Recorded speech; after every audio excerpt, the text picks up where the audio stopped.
The station was quiet in the way only abandoned places could be, humming softly with dying power, lights flickering like tired eyes struggling to stay open. Orbiting a dead world at the edge of charted space, Station K-47 had long been erased from official maps.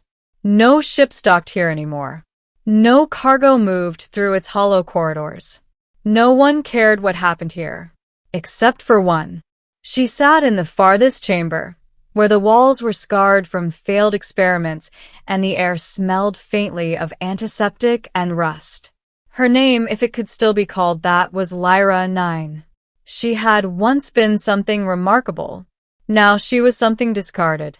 Her reflection shimmered faintly on a broken panel beside her.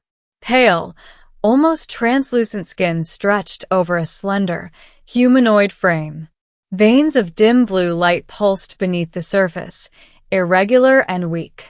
Her eyes, once bright with engineered intelligence, flickered with unstable patterns, like a system constantly on the brink of collapse. Lyra 9 had been designed, not born.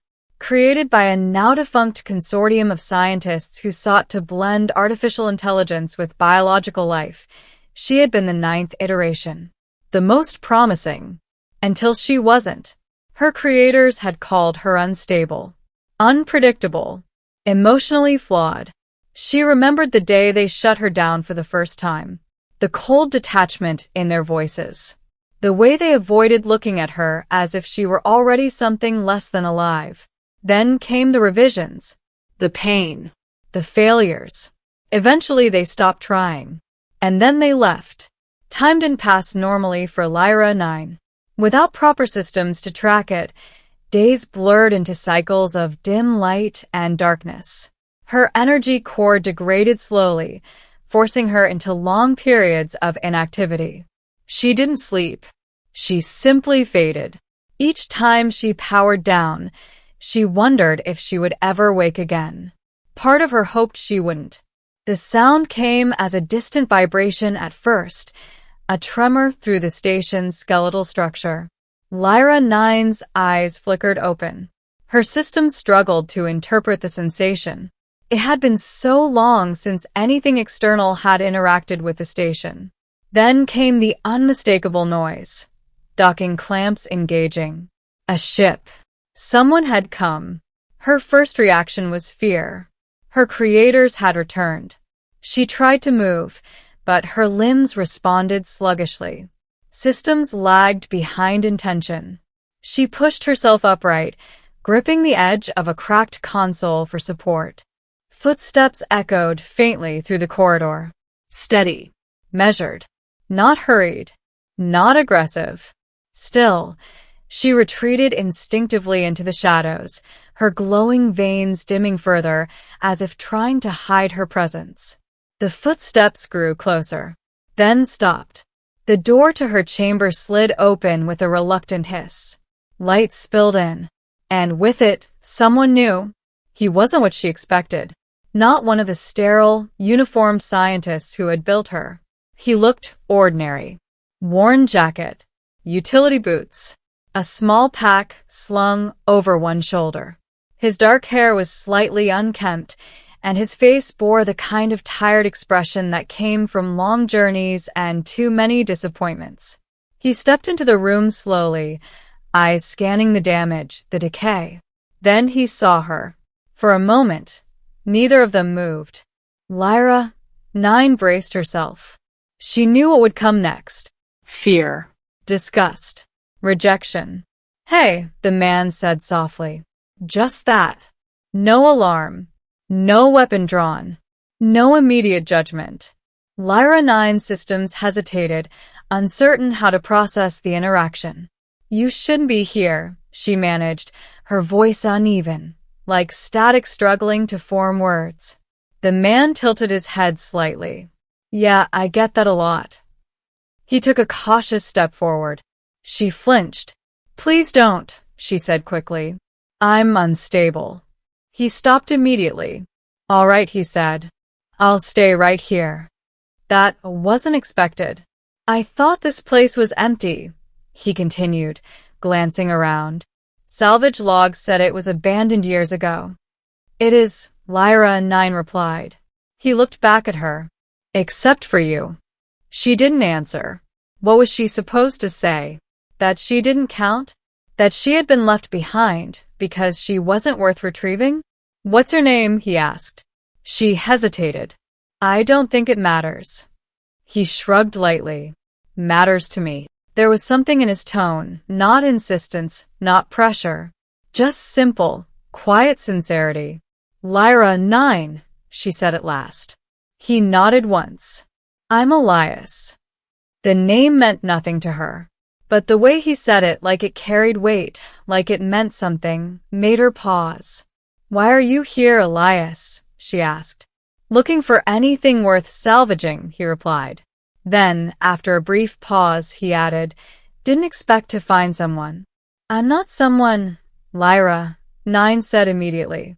The words came too quickly, too automatically. She had said them before. He frowned slightly. Seems like you are. I'm a failed construct, she corrected. Defective. Incomplete. According to who? My creators. Elias glanced around the room. The broken equipment, the abandoned terminals, the decay. Doesn't look like they stuck around to finish the job, he said.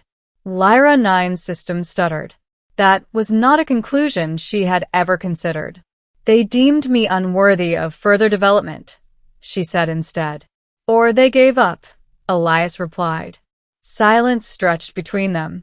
Lyra 9 felt something unfamiliar ripple through her systems. Not pain, not instability. Something else. Can you move? Elias asked gently. Limited mobility, she admitted. My energy reserves are insufficient. He nodded thoughtfully and set his pack down. I've got a portable cell, he said. Not sure it'll work with whatever you've got going on, but we can try. Lyra 9 stiffened. You want to repair me? Yeah, he said simply. Why? Elias met her gaze. Because you're still here. That answer made no sense. And yet it did. The process wasn't easy. Her systems rejected the initial connection twice before stabilizing. Energy surged through circuits that had long since dulled, causing sharp, almost painful feedback. Lyra 9 gasped as her internal systems recalibrated. Her vision sharpened. Her movements became smoother. Not perfect, but better. Elias monitored the readings on a small handheld device, adjusting connections carefully. Easy, he murmured. Don't push too hard. I am not pushing, she said, though her voice trembled. You're trying to do everything at once, he replied. Trust me, I know the feeling. Hours passed. For the first time in what felt like forever, Lyra 9 remained fully conscious, without system degradation forcing her into shutdown. Elias worked methodically, repairing what he could, bypassing what he couldn't. You're not beyond saving, he said at one point. She almost argued. Almost. Why are you helping me? She asked again later. He paused, tightening a connection before answering. Because I've been where you are. Lyra 9 blinked. You are human. Last I checked. You were not constructed. You were not discarded as defective. Elias leaned back slightly, exhaling. No, he admitted. But I've been rejected. Told I wasn't good enough. Left behind. He gave a faint, tired smile. Different story. Same feeling. Lyra 9 processed that. Emotion. Shared experience. Connection. These were concepts she had been designed to simulate but never truly understand. Until now. Days passed. Elias stayed. He could have left with whatever salvage he found. He didn't. Instead, he repaired sections of the station to keep her functional. He taught her small things, how to regulate her energy use more efficiently, how to stabilize her emotional feedback loops, how to exist without breaking. You laugh differently every time, Lyra 9 observed one day. Elias chuckled. Didn't know I was being analyzed that closely. I am always analyzing, she replied. Yeah, but now you're noticing things that don't matter. They matter, she said. He raised an eyebrow. Oh, yes. She paused. To me, that was the moment everything changed. Elias eventually repaired her enough that she could walk without assistance. The first time she stood fully upright, balanced and stable, she hesitated. I can do this, she said softly. Yeah, Elias replied. You can. But the station couldn't sustain them forever. Supplies were limited. Power was unstable. Eventually, Elias packed his gear again. Lyra, 9 watched him, something unfamiliar tightening in her chest. You are leaving, she said. Yeah, he admitted. I have to. Her systems flickered. Old fears surged back.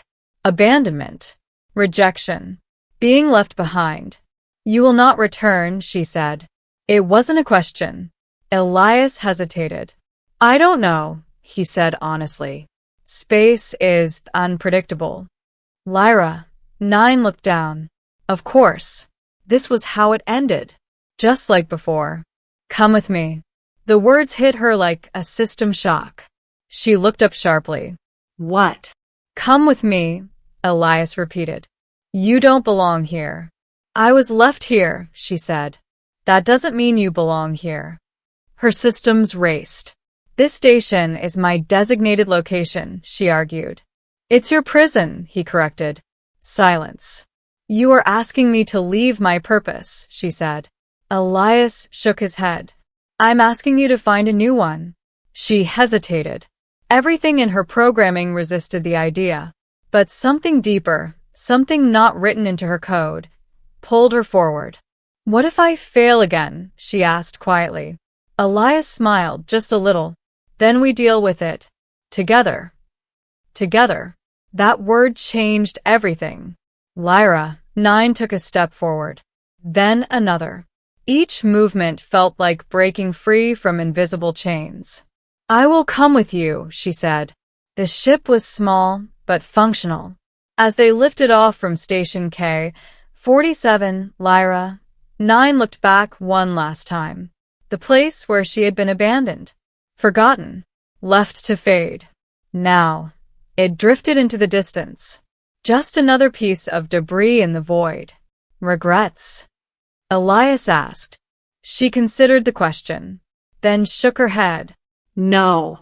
She turned forward, toward the unknown, toward something new, toward a future she had never been meant to have. Ending. Years later, stories began to spread across the outer colonies. Stories of a human and a being of light, of a girl once broken, now capable of wonders no one could explain. They said she could interface with systems no machine could touch, that she could heal failing technology, that she could understand emotions better than most living beings. They called her many things, a miracle, a myth, a legend. But to one man, she was simply Lyra. And to herself, for the first time, she was no longer a failure, no longer forgotten, no longer broken.